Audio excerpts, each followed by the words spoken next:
Welcome back to the sermon portion. Basically, I do a study on this. I'm going to continue the study I've been doing. We're in Deuteronomy, be chapter 13. I do want to give everybody an update that's out there that knows my situation. I still have not been able to find an unvaccinated wife. I thought that'd give you a good laugh to start with. Okay. I'm no longer on Match.com. Anyway, and then other thing too. Let's see what we got. A couple of something I want to start off with talking about before I get into Deuteronomy is basically Leviticus 23, verse 39, and one thing about this mind to mind, it is becoming more and more of a hassle, because I can think of all these things, I can look them up, and then sometimes I can't put them together. 39. Oh, that's not Leviticus, that's Numbers. Don't get me started now. Verse 39, it talks about, on the 15th day of the 7th month, when you are gathered in the fruit of the land, you shall keep a feast unto Yahweh 7 days. On the first day shall be a Sabbath. On the 8th day shall be a Sabbath. And you shall take you on the first day the boughs of goodly trees, branches of palm trees, the boughs of fig trees, the willows of the brook, and you shall rejoice before Yahweh your Elohim 7 days. I just want to remind you to bring them. You can do your own time. If you've got a crepe myrtle, you can get a piece of that crepe myrtle with some leaves and things on it. Bring it. It's something. It says you're supposed to wave it before Yahweh at the Feast of Tabernacles. Also, I want to remind those that will be coming in. They may not see this. The ones on streaming would. That on the first high day, at the first service, we will be taking up an offering. One of the 3 times a year that we take up an offering. And the reason we take up this offering is, one, this year at the Feast of Tabernacles, the cost of the facility has doubled, almost tripled. It went, what was it last year, $350 a day? It's now, no, $550 a day last year. Now it's $850 a day for the feast site. So, to cover it, everybody wants to have a feast. Well, that'll be part of your service. I put it that way when on the first high day for the offering that would be there. That was the main 2 I had here. Also, for those streaming, those that are here that may not know, you can call me at any time. My phone number is 903-900-0343. And if you didn't catch it, it's 903-900-0343. I'm available anytime you want to talk about any subject you want to talk about. That's what my job is. And even though I don't live here in Dallas anymore, I'm still just a phone call away. And it's a cell phone, and it's always with me, whether I'm at the house or I'm out on the farm. Oh, the farm's coming along pretty good. It's a site in case, due to the various governmental mandates and rules and regulations, that if we're unable to obtain a public facility for meeting next year, I have 8.2 acres that we can congregate on. By then I'll have the water and the electricity on, and hopefully some other things done. I'll be moving the congregation has a tent. It's a 40 by 40 tent that can be put up. We've done it one time before, and I'll be moving it up there so that we can set that up if necessary for having services. And Paris is a nice little town. It's 120 miles from here to Paris. Nice freeway all the way. I mean, you won't have to give up any of your city life amenities. It is countrified in a lot of ways. We're only about 3 miles from 24-hour Walmart, super Walmart. There's motels, there's everything else too. I'm trying to get y'all pumped for next year in case things go south and we can't go back up to Oklahoma. Okay, now we can start with the study. Deuteronomy 13, verse 1. If a prophet or a dreamer of dreams arises among you, and he gives you a sign or a wonder, and the sign or the wonder comes to pass, if which he spoke to you, saying, let's go after other gods. Because I'll use this term because this means other gods, which you have not known, and let's serve them. Well, in the last times, you're going to get into a situation where there are going to be wonders and miracles that are performed, but not always by Yahweh. Satan has powers too. And all it takes is just a little bit to get you or me or anyone else discombobulated. Just look at what we've gone through in the last year and a half of how things can be discombobulated. To where you go from, all this freedom to where you're now limited in what you can and cannot do. Yes, Curtis? Well, we also remember the first 3 plagues in Exodus? How the magicians were able to duplicate what we're able to duplicate each one of the plagues in Egypt. So, it's thing. Verse 3, you shall not listen to the words of that prophet. I'm really sorry. I've been through groups that have prophesied events to take place that did not occur, and yet people would always, maybe we just need to recalculate here. Maybe we need to recalculate this. But it says here, you shall not listen to the words of that prophet or to that dreamer of dreams, for Yahweh your Elohim is what? Testing you. Everything around you really is a test to see how well you hold up. Can you withstand? Can you withstand what Satan is doing to you? Yes, Robert.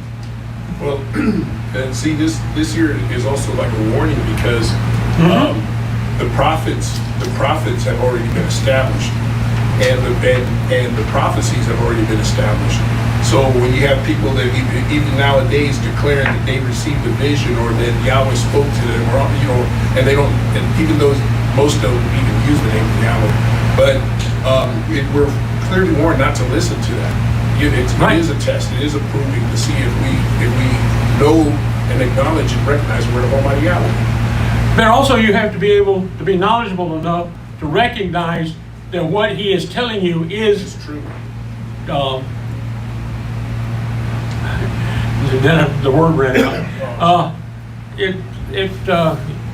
Let's see. That is contrary to the word of Yahweh.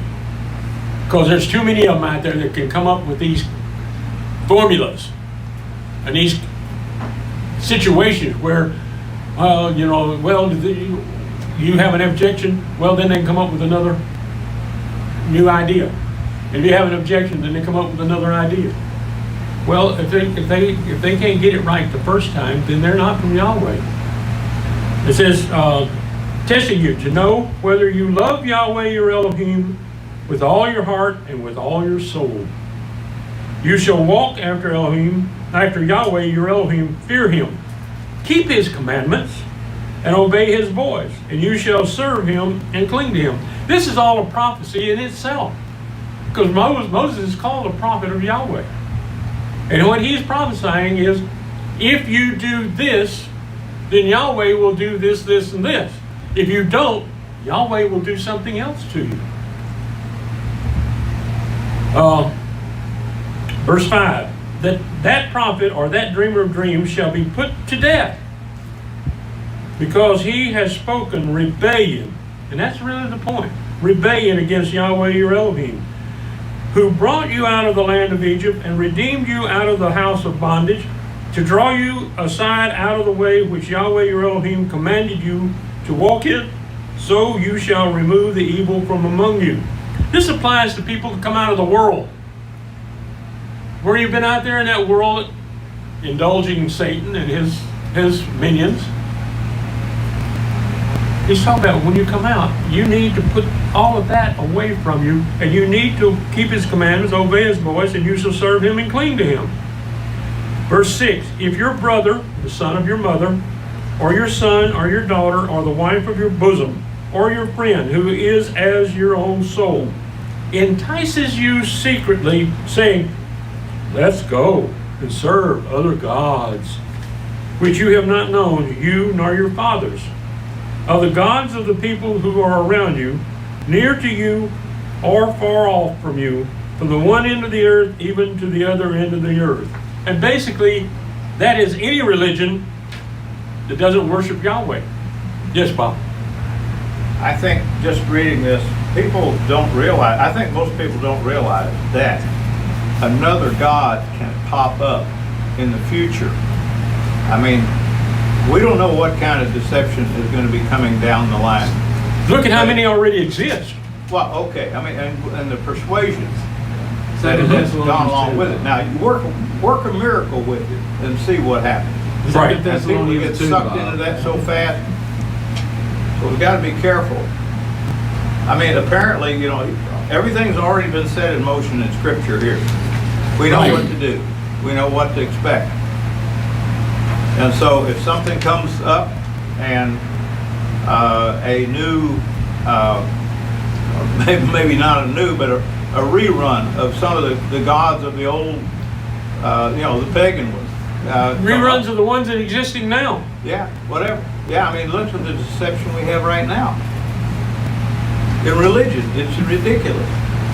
Are you aware that in Islam right now, they believe that the United States pulling out of Afghanistan is a fulfillment of Islamic prophecy? And that they will be coming after the United States from this point on. If they thought it was bad before. See, there's one thing about it. It's hard to fight against a group that believes in death. Their own death. They're not looking at life. I mean, when our soldiers went into battle, they went into battle with the fact that they wanted to be alive at the end of that battle. Their soldiers could care less. They're going to go into that battle. In fact, the guy that blew up the 13 soldiers in the last of Afghanistan was just released by the Taliban a few days before. He did that. And to thank them, he did a bombing. They just had a bombing up in northern part of Afghanistan that was at a mosque. Wait a minute, why would you have one? And this was done by ISIS, a mosque. Well, see, there's Shiite Islam and there is Sunni Islam. The ones up north are Shiite. ISIS is Sunni. They hate each other. They consider the Shiites to be apostate from the true religion. Okay, so you know somebody's willing to strap a bomb on, walk into a place and go boom and kill everybody in it. There was over 100 people killed in that particular mosque. So that's what we're facing. That's what the world is facing. Because they're not going to stop. They want you, and you converted to Islam. Either converted or off with your head. There is no other option out of it.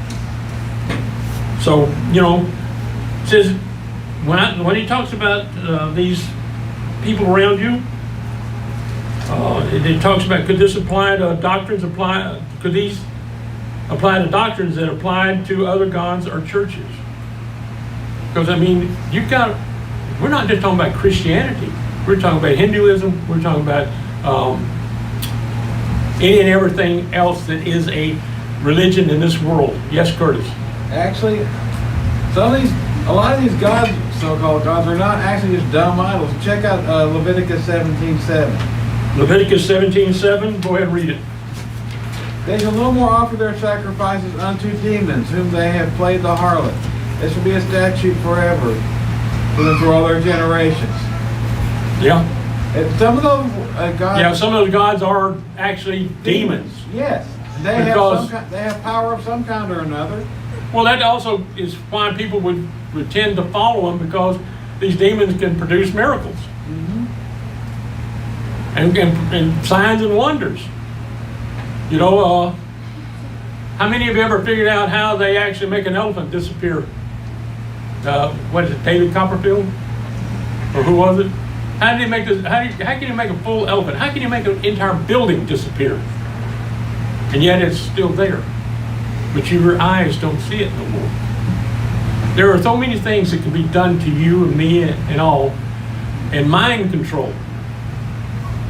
Most of what you hear in the mainstream media is mind control. Most of what's going on in this world today is mind control.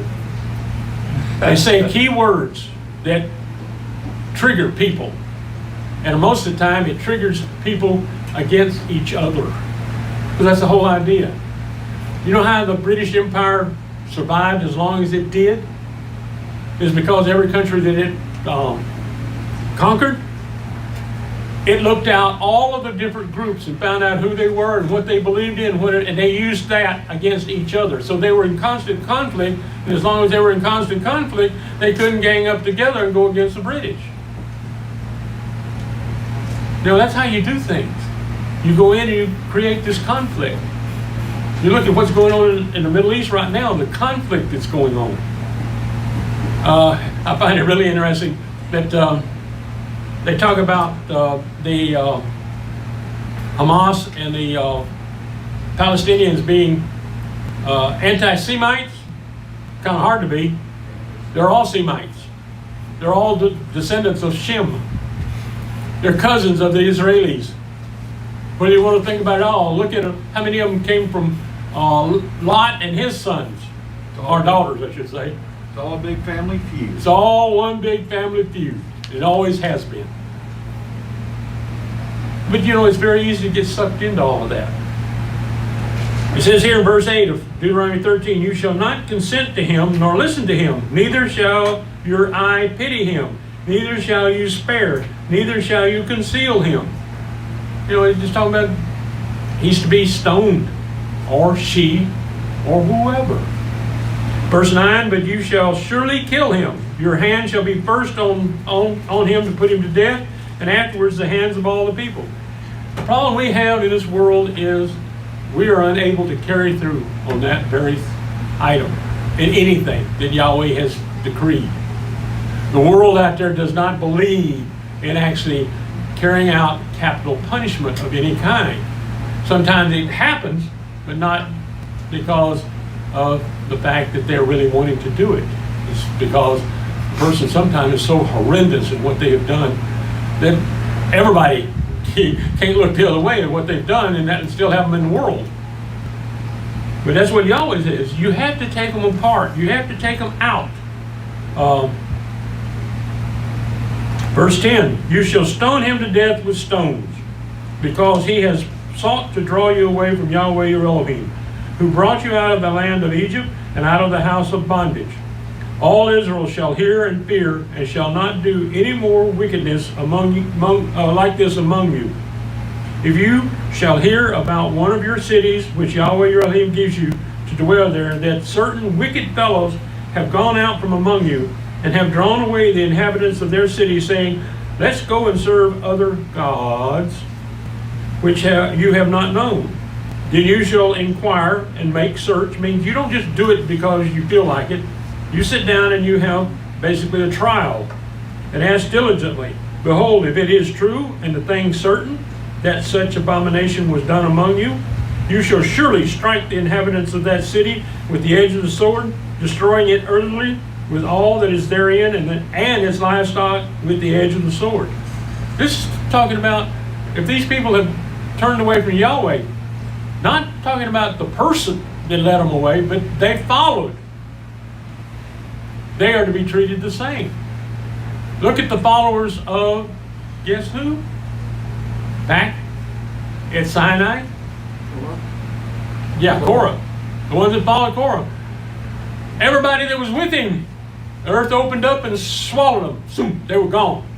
Wife, kids, friends, whoever was with him, whoever was supporting him. Because that's the only way you cut out a cancer, is you remove it. And that's what Yahweh did. I know it's harsh to think of that, but look at this place. You think there were very many people that wanted to then contest Moses' leadership? Because Yahweh said, I put him in that job. You're contesting me and my decisions. So, let's see.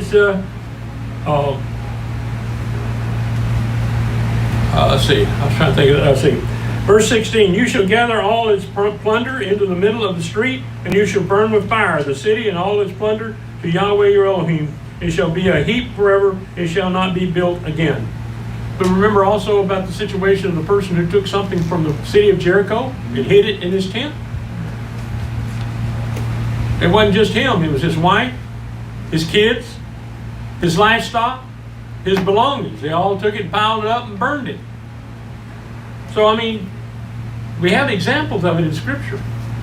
It's harsh when you think about it in one way, but at the same time, remember who has the authority to resurrect all of those people and have them stand before him and face judgment in the final days.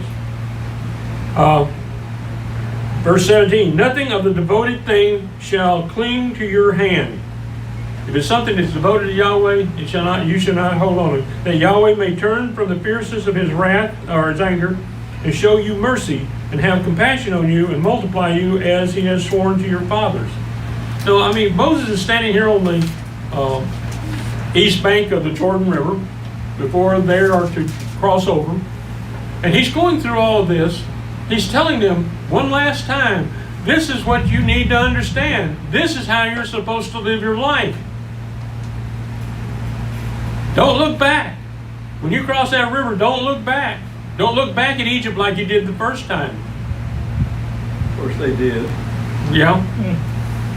It says, verse 18, when you listen to the voice of Yahweh your Elohim, to keep all of his commandments, not your pick and choose, all of his commandments, which I command you today, to do that which is right in the eyes of Yahweh your Elohim.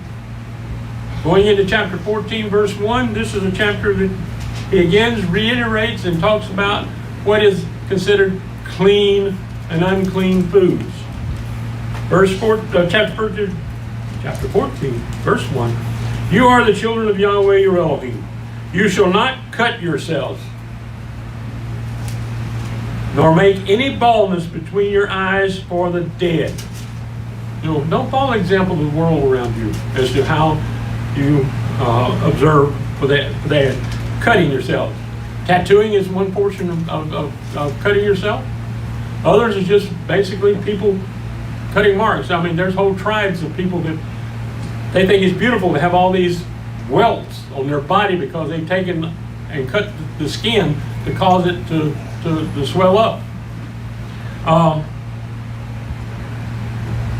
Verse 2 of chapter 14, for you are a holy people to Yahweh your Elohim.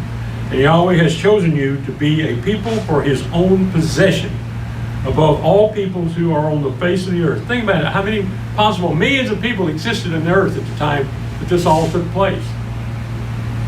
And yet, this one group, it was in honor of what Abraham had done, his faithfulness to Yahweh, and Jacob, Isaac. It's very, you think about it, Yahweh may not do something today for you, but you have generations ahead of you that he can come back and honor for your faithfulness. He goes on here and says, for you are holy people. Then verse 3. You shall not eat any, what does he call that? Abominable thing. That would be unclean. Unclean. Something that you should not put inside your body. Today we have a lot of people who delve into the fact of you know, your body needs certain vitamins, nutrients, and all of this, and that if you eat even certain foods, you run into problems. And not necessarily what's in Scripture, but some of it is in Scripture. It says here, verse 4, these are the animals which you may eat. A lot of people want to argue over whether it's this one or that one or the other, but he has a list here. If you stay to the list, you're safe. The ox, the sheep, the goat, the deer, the gazelle, the roebuck, the wild goat, the ibex, the antelope, and the chamois. That's also the type of leather that's used to, clean real nice cars. It's a chamois. But there is an animal called a chamois. Every animal that parts the hoof and has the hoof cloven in two and chews the cud among the animals, that may you eat. Nevertheless, these you shall not eat of them that chew the cud, or of those who have the hoof cloven, which is the camel, the hare, the rabbit, because they chew the cud but don't part the hoof, they are unclean to you. And that's all he says about it, why it's unclean to you. I know people eat every one of these. It's like when he gets down to where he talks about the pig here in the next verse. Verse 8, the pig, because it has a split hoof that doesn't chew the cud, is unclean to you. You shall not eat their meat, and you shall not touch their carcass. And I've heard all of the arguments over, the health benefits and everything. Well, my grandfather was, 96 when he died, Mom? Yes. 96. Basically ate bacon every day of his life. So that was not a problem with him. He was really not one to really get sick that often either. And I can even remember. So, it's when you get that argument, that's not why Yahweh said. It says, I said to not eat it. It's very simple. That's not real complicated. No argument, nothing else. And I tell you which ones you can and cannot eat. It goes on here, it says, verse 9, these you may eat of all that are in the waters. Whatever has fins and scales may you eat. And there are some trout that really you have to take a thread of silk and slide it over the body to be able to raise the scales. To even see that they have scales because they're so fine. But it says scales and fins. So if it's got scales and fins, catfish doesn't have scales. It has a tough skin. Slimy, really. Verse 10, you shall not eat whatever doesn't have fins and scales. It is unclean to you. Very clear. Let's see, shrimp don't have scales. Shrimp don't have fins. Lobster doesn't have fins, doesn't have scales. Oysters. The oyster definitely don't have either one.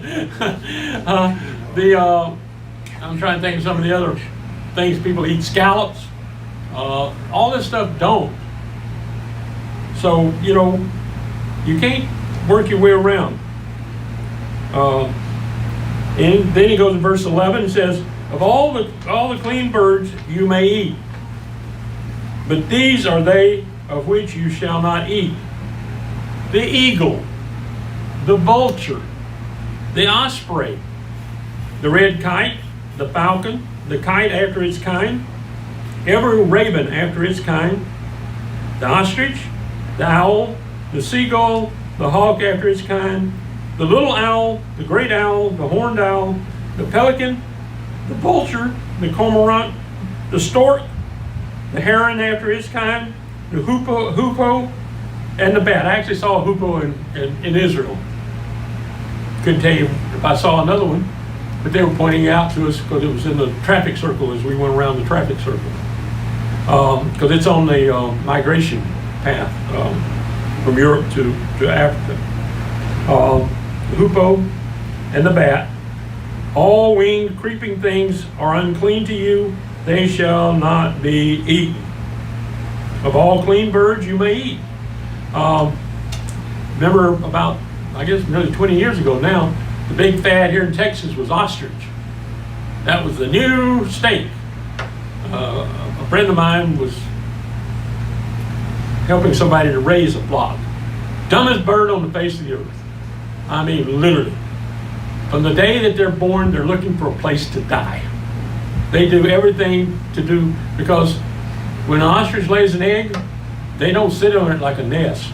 They don't nest it. They kick it around, and if it survives that, and then it gets up, then basically after that, the bird is trying to find a place to break its neck.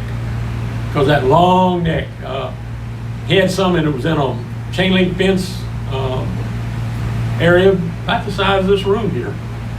And if that adult bird got startled, they would about face, because they're not seeing whatever startled them. There's something behind them. They about face, and they run full tilt in about 3 to 4 steps. They can be up nearly 60 miles an hour. And they would hit that chain link fence. It was 6 foot tall, and it had these indentions in it from the birds running into it. And if they hit it just right, their head's not in the right place, they break their neck. That's why I talk about they're always looking for a place to die.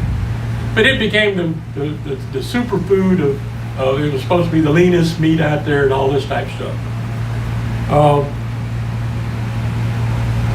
Verse 21 of Deuteronomy 14, you shall not eat of anything that dies of itself. Roadkill. You may give it to the foreigner living among you who is within your gates, that he may eat it, or you may sell it to a foreigner, for you are a holy people to Yahweh your Elohim. You shall not boil a young goat in its mother's milk. That basically, everything I've ever read is dealing with the pagan rituals of boiling a baby goat in its mother's milk as part of its sacrifice. And Yahweh said, don't look to others to decide how you worship me. And then in Deuteronomy 14:22, addresses another thing that most people find abhorrent. And I'm talking about 20-something years of experience of what comes down to it.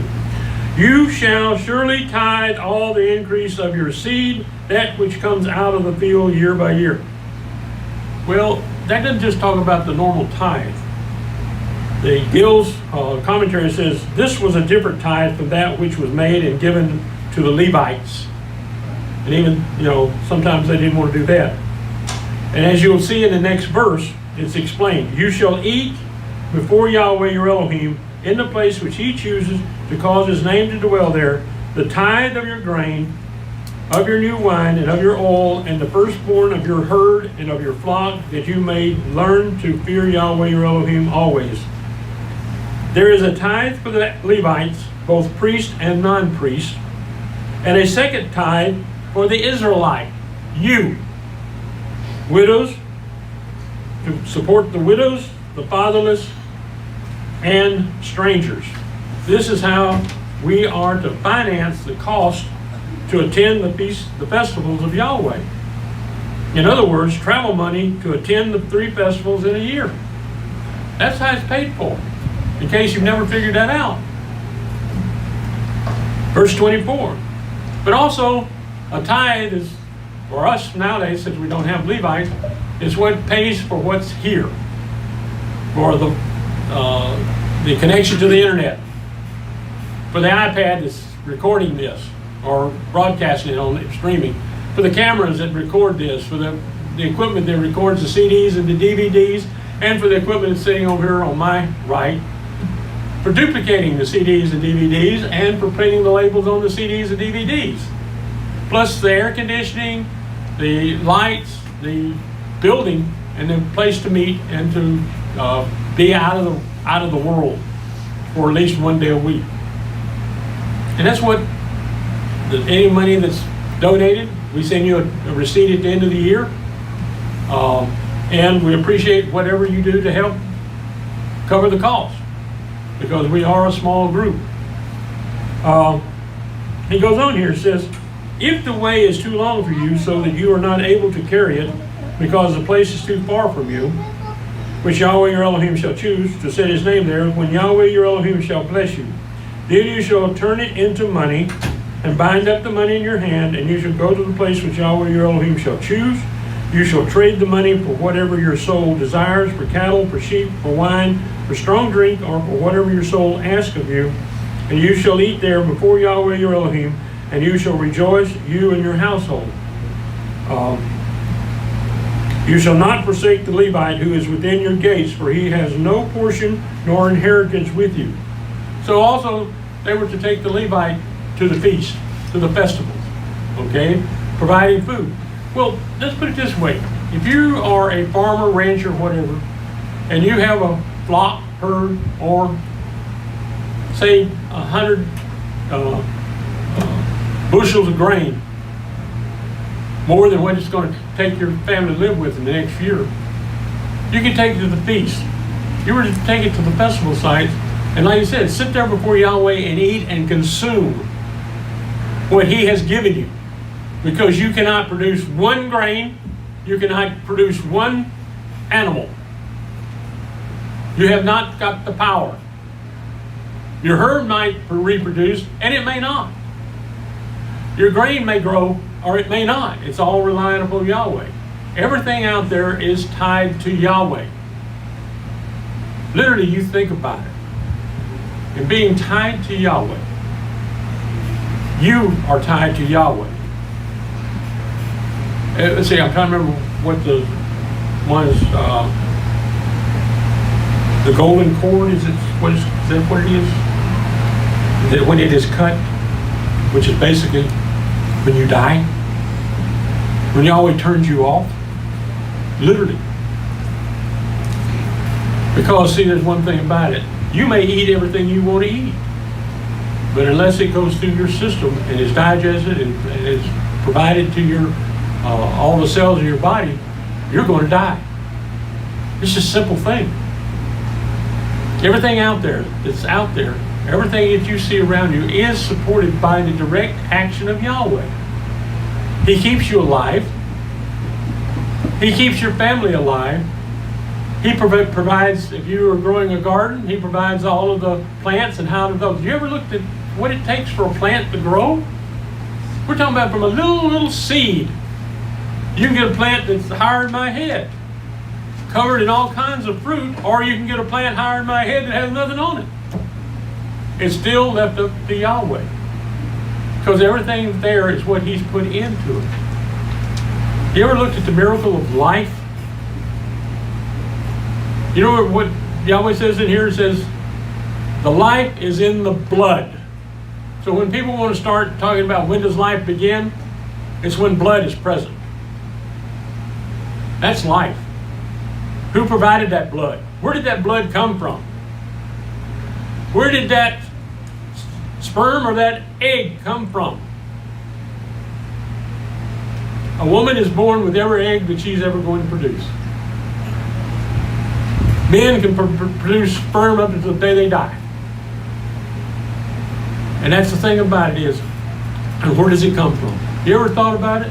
You ever looked at a slide that looks at the sperm and see that little wiggly that goes? Okay. Where did that come from? It's life within you. The egg is life within you, and not until the two of them get together and then they start replicating. Wait a minute, replicating. You realize that the human body only has 23,000, I can't remember the word, 23,000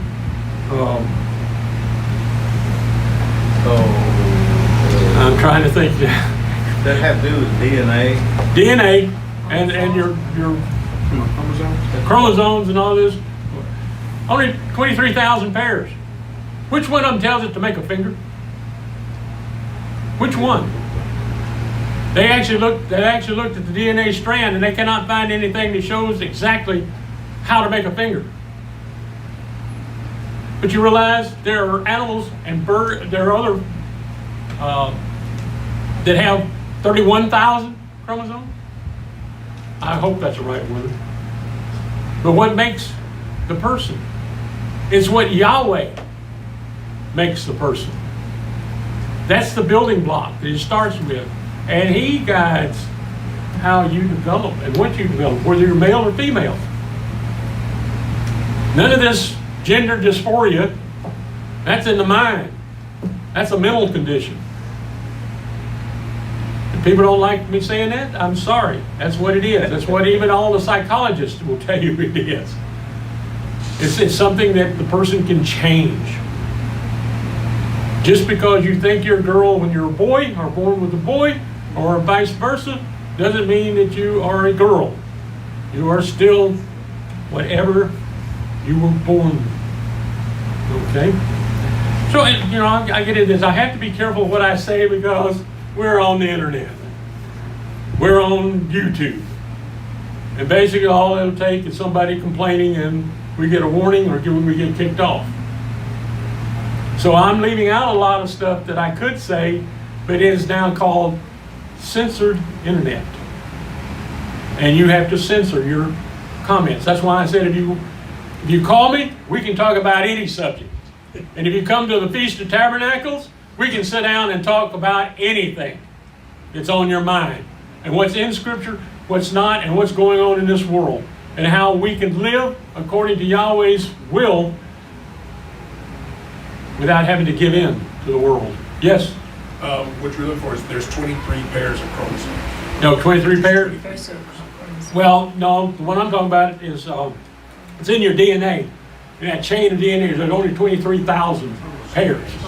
Talking about genes? Huh? Talking about genes? Genes, right.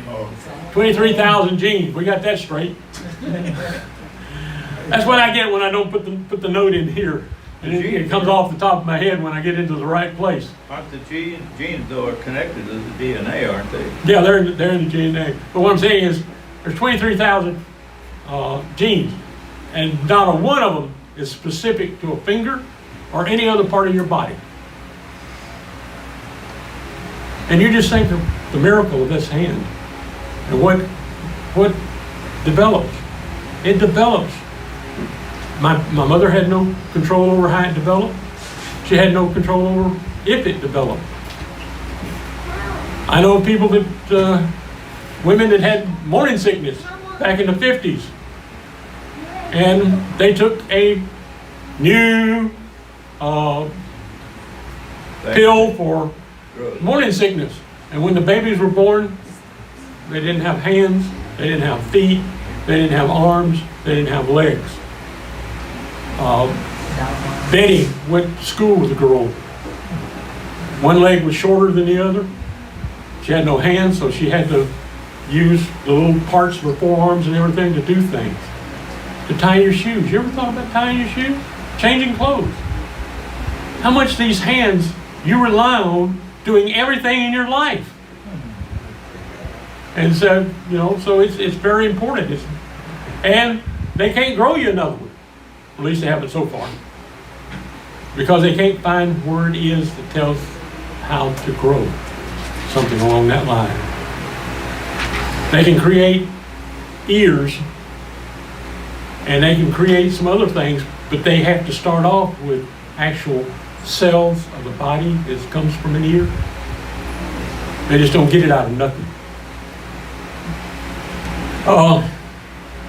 He goes on here, says, what I was going to make a point is, I grew up in the Worldwide Church of God, and Feast of Tabernacles was, that was one fantastic time of the year. All these people were coming in. A lot of them were farmers, ranchers, and everything. So they were bringing food to the feast. We were all camping. There was about 5,000 of you I'm thinking of camping. And you could walk through that campground, and if you didn't have anything, you were not going to starve. Also, you had to be careful that you didn't kind of get a little over inebriated with the alcohol that everybody was giving you. But they enjoyed it, just like it says here. They enjoyed it. It was a time for party to thank Yahweh, to party for what He had given them for that year and the fact that they would have enough to carry them through to the following year. It says in verse 28, at the end of every 3 years, you shall bring all the tithe of your increase in the same year, and you shall store it within your gates. The Levite, because he has no portion nor inheritance with you, and the foreigner living among you, and the fatherless and the widow who are within your gates. This is what was commonly called third tithe. There's a tithe that is set aside every third year of the tithes to provide for the fatherless, the widow, and those who are in your gates shall come and shall eat and be satisfied, that Yahweh your Elohim may bless you in all the work of your hand which you do.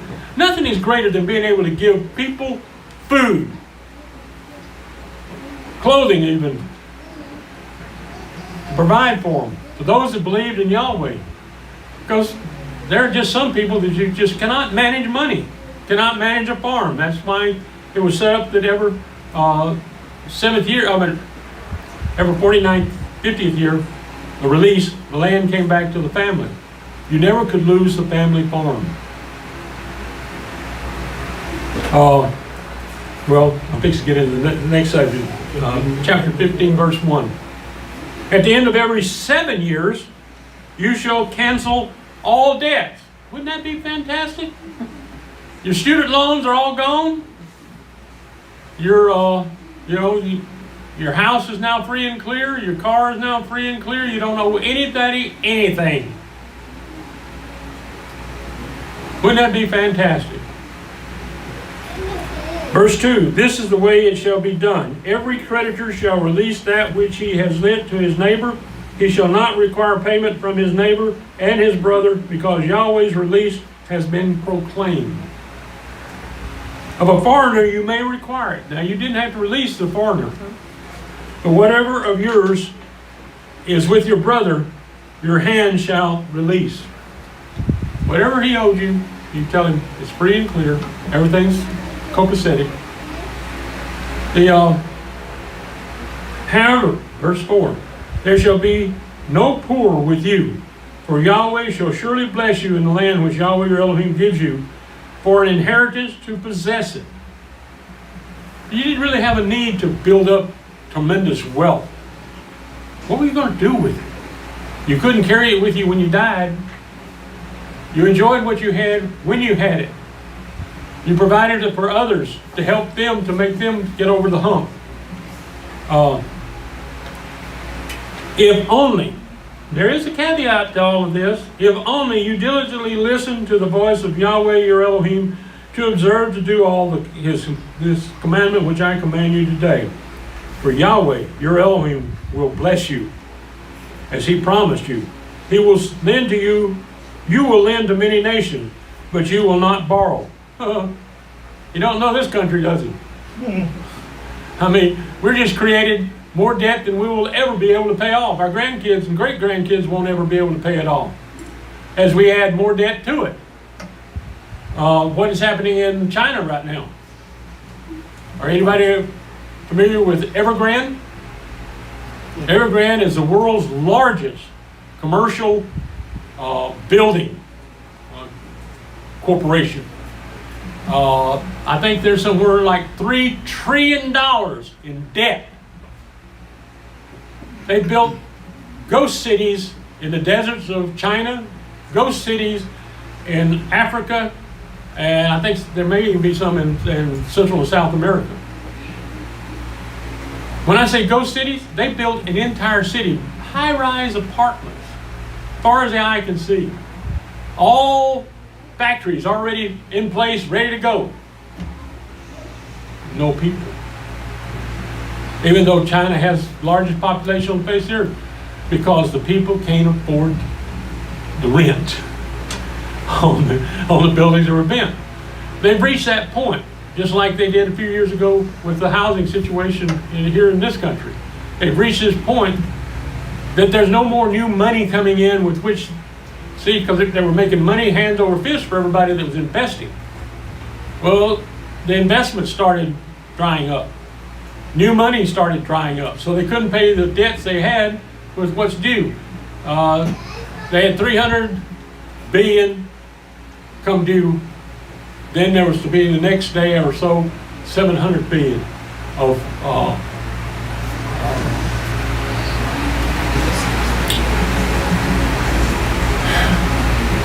bonds, where they had said that on that date they would pay X amount of dollars to the people. They couldn't make the payment. They're now wondering what's going to be the final fallout, because it's starting to affect.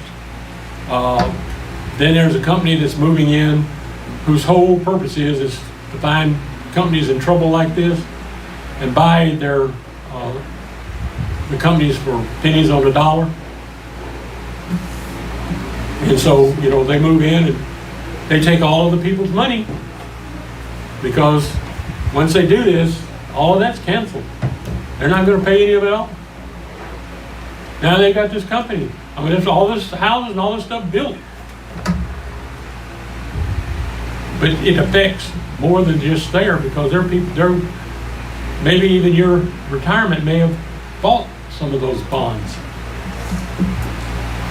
You just think about, the world is so interconnected that you have to be careful. You have to really pay attention to what you're getting into, or you can lose everything. I have a great retirement plan, okay? I mean, I've been collecting from it from now 24 years, 24 years as of 8 days ago. I've been retired for 24 years. And I'm rapidly approaching that $1 million I took out of it. I paid $30,000 as my investment.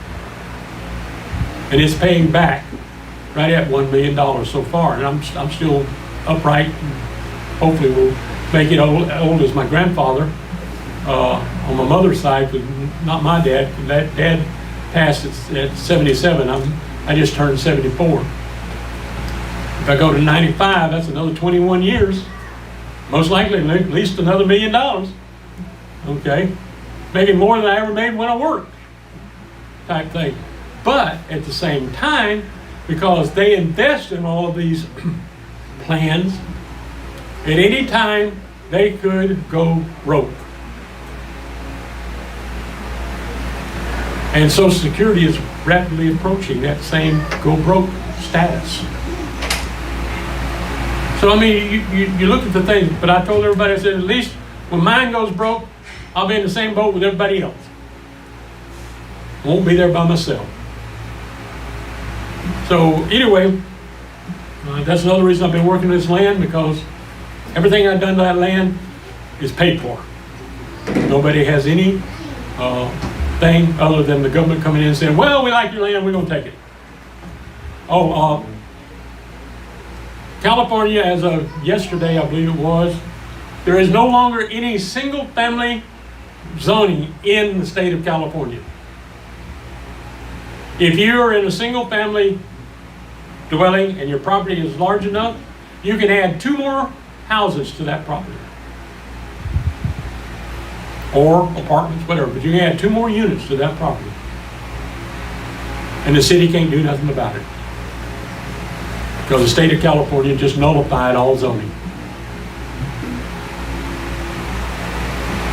So, anyway, things change. And they change on a more rapid, it seems like every year I go, it gets more rapid. Let's see. Verse 7. If a poor man, one of your brothers, is with you. Now you notice what he says, one of your brothers. It doesn't say every Tom, Dick, and Harry out there. Is with you within any of your gates or cities. That's what the gates are. In your land, which Yahweh your Elohim gives you. You shall not harden your heart, nor shut your hand from your poor brother.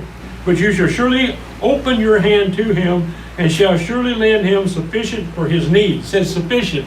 You're not going to buy him a mansion, which he lacks. Beware that there not be a wicked thought in your heart, saying, the 7th year, the year of release is at hand, meaning, well, it's now the 6th year, and it's going to be released next year. And your eye be evil against your poor brother, and you give him nothing, and he cry to Yahweh against you, and it be sin to you. You shall surely give, and your heart shall not be grieved when you give to him, because that for this thing Yahweh your Elohim will bless you in all your work. Yahweh's going to give you back You do what's right, Yahweh will do back. But see, Yahweh's not asking you to give away your farm. He's not asking you to give away what you have to feed your kids. He's only asking you to give this one enough for maybe the next meal. Because of this thing, Yahweh your Heaven will bless you in all your work and in all that you put your hand to. For the poor will never cease out of the land, and that is true. Therefore, I command you to surely open your hand to your brother, to your needy, and to your poor in your land. If your brother, a Hebrew man, see, a lot of people want to extend this to the world out there. That's not what he's talking about. He's talking about a brother, a believer, or in this case, an Israelite. If your brother, a Hebrew man or a Hebrew woman, is sold to you and serves you 6 years, then in the 7th year you shall let him go free from you. When you let him go free from him, you shall not let him go empty. Which means, well, he worked you for 6, or she worked for you for 6 or 7 years. Give them something to go home on. Give them a, whatever fee or whatever, they've actually earned during that time period. Instead of them getting, weekly or monthly paychecks, they get one when they retire from your service. You shall furnish him liberally, 14, out of your flock, out of your threshing floor, and out of your winepress. As Yahweh your Elohim has blessed you, you shall give to him. You set them up. You give them something to last on until they get whatever else they want to be able to do. Because see, if they were a Hebrew man or woman, there is still family property out there somewhere that they can go to.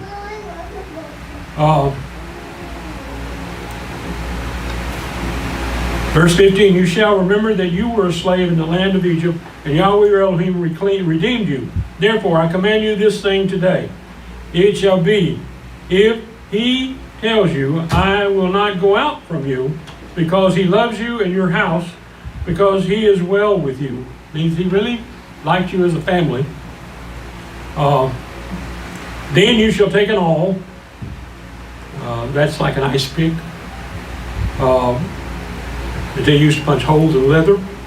Verse 17, you take an awl and thrust it through his ear to the door. You go to the doorpost, put that up against it, punch a hole through it. You actually, basically you're doing what women do to ear piercing. And he shall be your servant forever. Also to your female servant you shall do likewise. It shall not seem hard to you when you let him go free from you, for he has been double value of a hired hand as he served for you 6 years. Yahweh your Elohim will bless you in all that you do. You shall dedicate all the firstborn males that are born of your herd and of your flock to Yahweh your Elohim. You shall do no work with the firstborn of your herd, nor shear the firstborn of your herd of your flock. You, talking about technically about the Levite, but also the Israelite, shall eat it before Yahweh your Elohim year by year in the place which Yahweh shall choose, you and your household. So we're talking about it at the feast or at the festival. That's when they would eat this. We go back to Exodus 13, verse 12. It says that you shall set apart to Yahweh all that opens the womb, and every firstborn that comes from an animal which you have, the males shall be Yahweh. The same female says males. Every firstborn of a donkey you shall redeem with a lamb. And if you will not redeem it, then you shall break its neck, and you shall redeem all the firstborn of man among your sons. So they had something that they had to redeem with the children. Numbers 18:17. Only the firstling of a cow, or the firstling of a sheep, or the firstling of a goat, you do not ransom. Holy they are, their blood you sprinkle on the altar, and their fat you make perfume, a fire offering of sweet fragrance to Yahweh. And their flesh is yours as the breast wave offering and as the right leg. He's talking about the Levites. They got that portion, and the rest of the animal was given to the person who brought this animal to be sacrificed. And they got to eat. Deuteronomy 15:21. If it has any defect, is lame or blind, and has any defect whatever, you shall not sacrifice it to Yahweh your Elohim. You shall eat it within your gates. The clean and the unclean shall eat it alike, meaning the individual doesn't have to be